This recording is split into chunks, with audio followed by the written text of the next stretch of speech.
Le silence s'installe, ça bouillonne dans nos têtes et nous ne voulons pas dire n'importe quoi.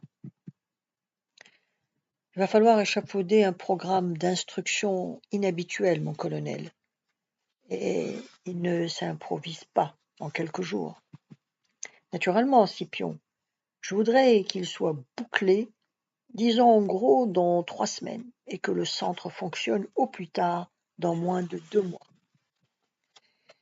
Il nous faudra disposer d'un site d'implantation dans une zone de difficulté moyenne, avec des baraquements suffisants et convenant aux différentes activités.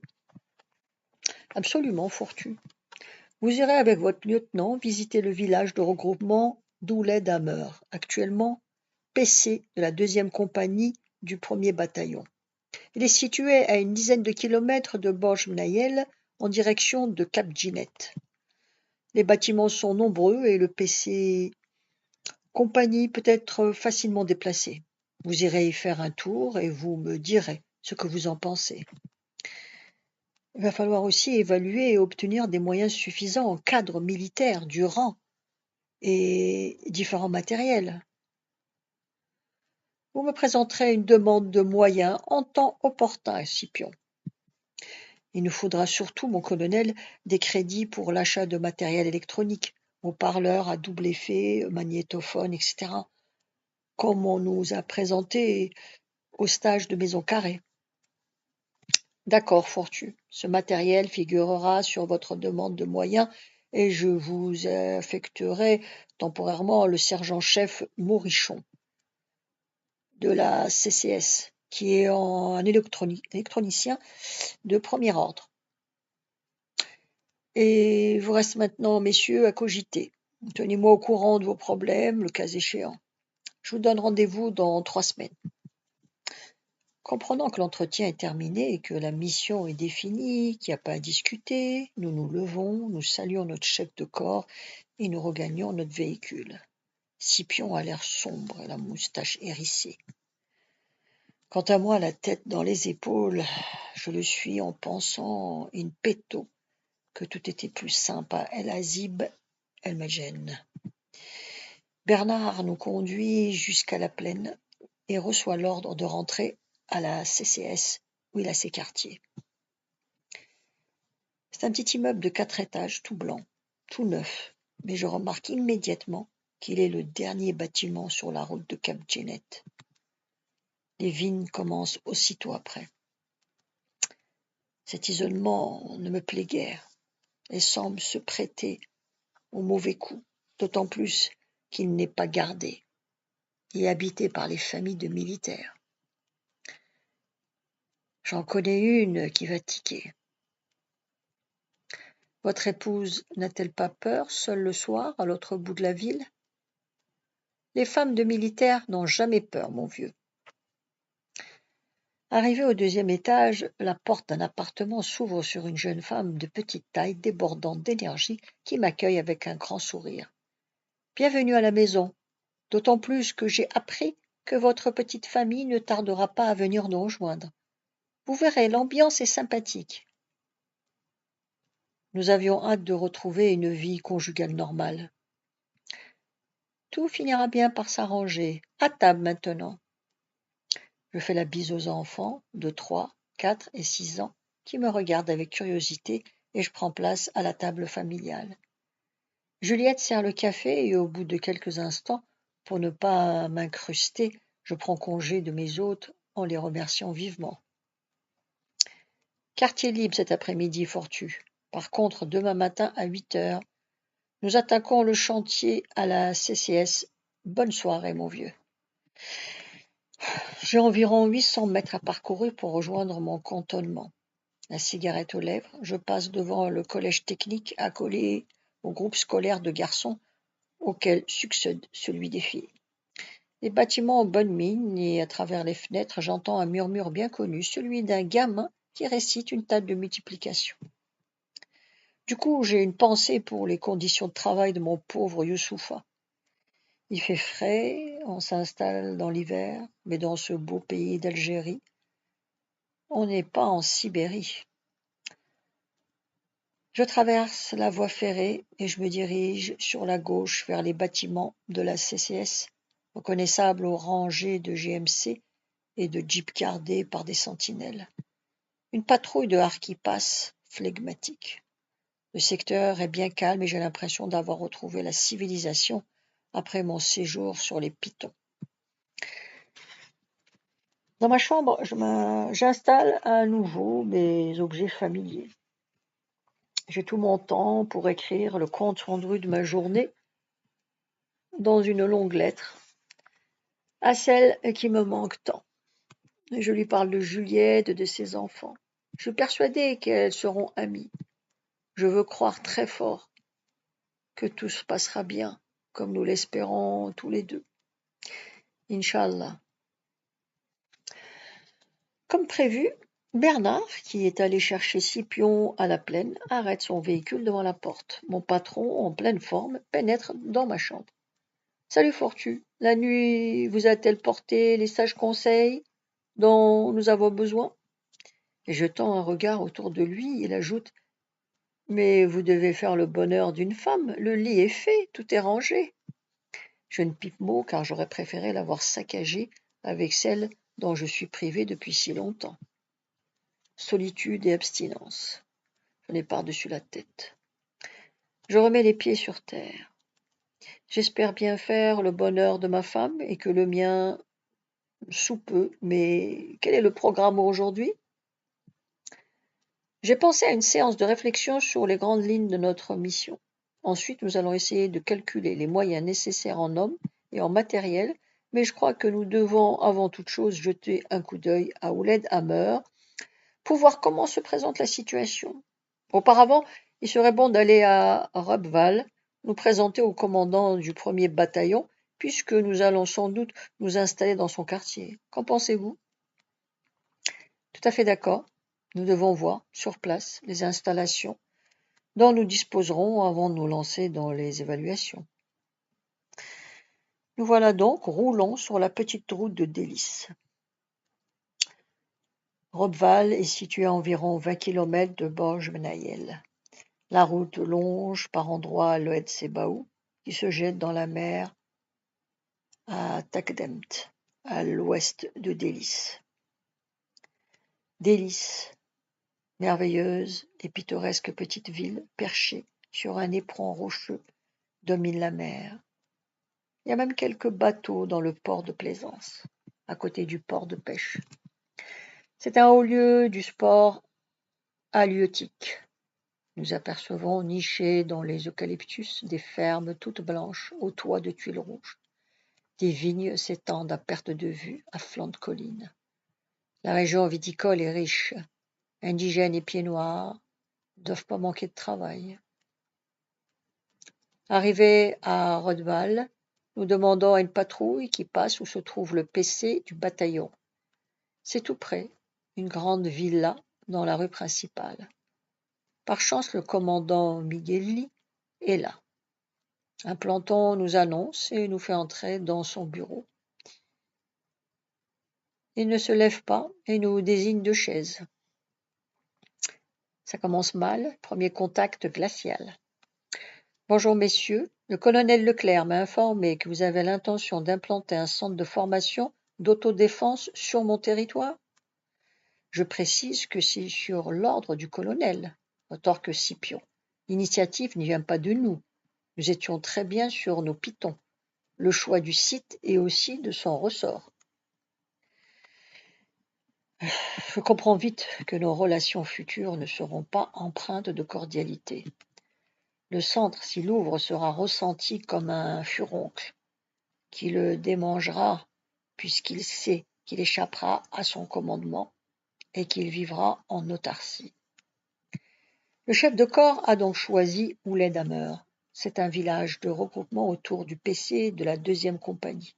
Le capitaine Barbarou, qui la commande, est en fin de séjour, mais il va falloir transplanter le PC ailleurs.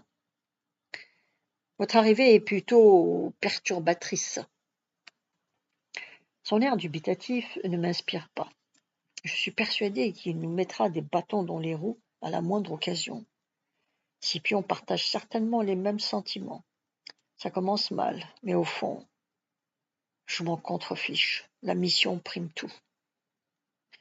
Mon commandant, nous sommes venus nous présenter à vous, simple visite de courtoisie. Nous allons faire de même auprès du capitaine Barbaroux. Nous n'abuserons pas davantage de votre temps. Mes respects, mon commandant. Toujours assis et aussi aimable, il nous fait un vague signe de tête et se plonge dans la contemplation d'une carte d'état-major étalée sur son bureau. Une fois dehors, je regarde Scipion et à son air, je vois qu'il bout intérieurement. C'est un nerveux. Je n'ai rien à lui envier dans ce domaine. Nom de Dieu, quel mauvais con! On dirait qu'on va voler une partie du territoire de son bataillon. En réalité, il a peur qu'on lui fasse de l'ombre, car ses bilans sont plutôt maigres. Si par hasard, avec nos stagiaires, nous cassions du Félaga, il ne s'en remettrait pas. De toute manière, le colonel nous donne carte blanche. L'enjeu est trop important. C'est tout à fait cela, mon lieutenant. Reste à voir à présent où Laidhammer et son patron. S'il est du même tonneau que l'autre, nous allons avoir des problèmes relationnels.